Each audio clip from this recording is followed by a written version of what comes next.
So over the years of building websites in Elementor, I've seen the same thing happen over and over again.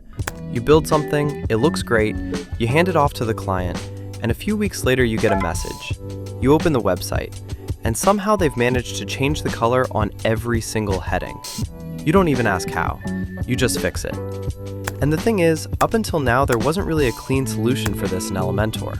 Save as Global kind of tried, but if you've used it, you know the problem. It locks everything together, design and content as one block.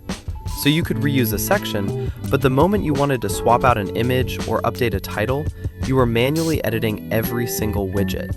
Not exactly the time saver it promised to be. The new Components feature in V4 actually solves this properly. You define once what the client is allowed to change, and everything else stays exactly where you put it. In this video, I'll show you how to set that up from scratch.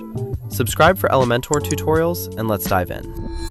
Grab your finished card, the whole Flexbox container, image, title, icon list, buttons, all of it. Right-click, create component. Name it. UI card works fine. Very creative naming, I know. See that green line around it? That's the component boundary. Anything inside that line is part of the component now. You're also in editing mode automatically.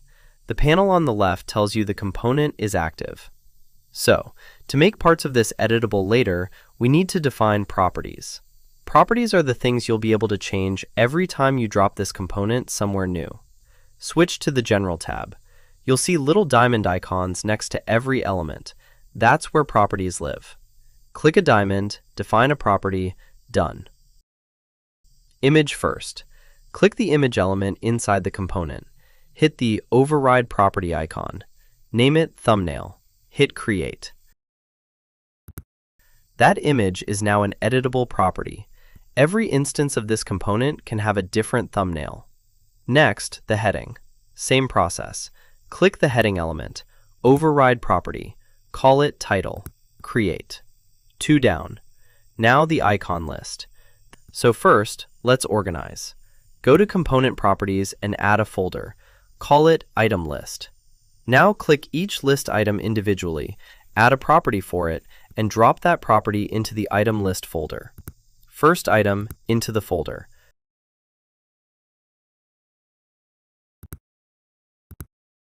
Second item, same thing.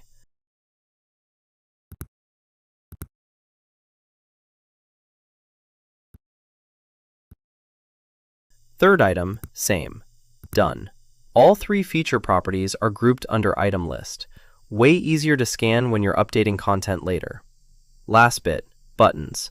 We've got 2, primary and secondary. Primary first. Add a property for the button label because we want to change the text. And add a link property too, because the URL has to change for every hotel. 2 properties on one button, label and link. Secondary button. Exact same setup. Label property, link property.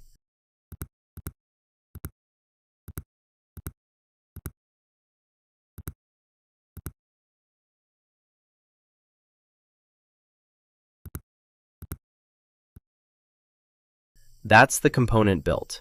Image, title, 3 feature items, 2 buttons, all editable. Design fully defined. Now the actual reason this matters. Go to Components.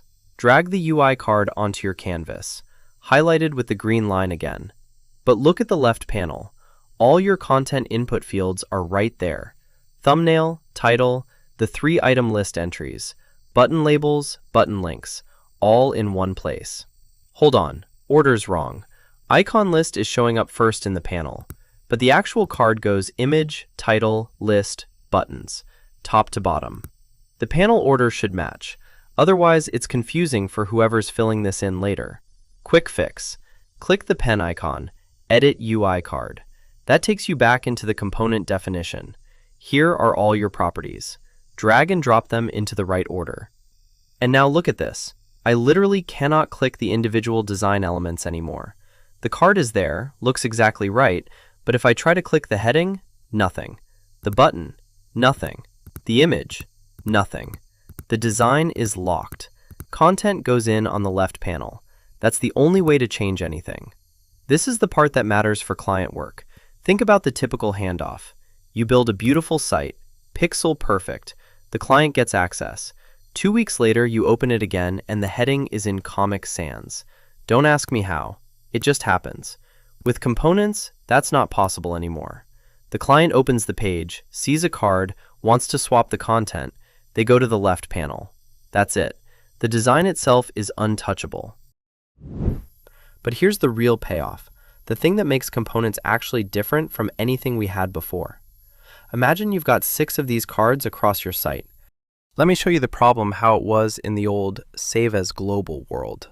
If we had a global button like this, let me just drag a second global button here. If we then wanted to change the text of a button, all buttons changed.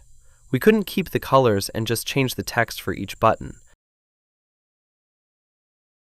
Yes, we could change the styling globally, like this, but this has nothing to do with what we can do now with the new components. With components, you change the CSS class once. The button inside the component is connected to a CSS class we set up earlier. Just one class controlling button color across the whole component. Watch. Update the class. New color value.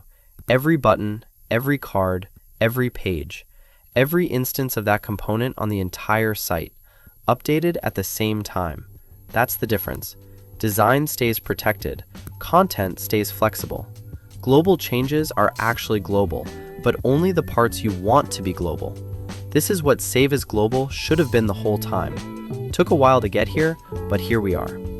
If you want the complete Elementor version 4 workflow breakdown nobody is talking about, watch this video next.